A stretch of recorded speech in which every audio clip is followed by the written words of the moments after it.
DJT Stock Analysis Update Monday and onwards. Am I buying? I'm covering all that in this short 1 minute video, so watch it till the end.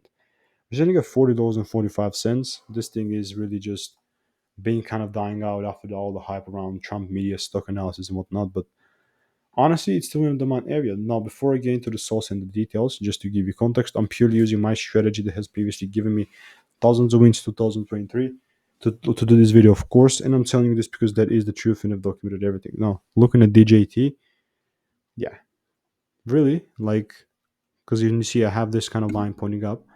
As long as we stay above 38.60 or so, if the price continues to give me double breaks, I'm still going to be taking it higher, right? So, how's that going to look like? I mean, simply put it into place. If I start to see double breaks above here, like that, then only then I'm really going to be bullish. This is not financial advice.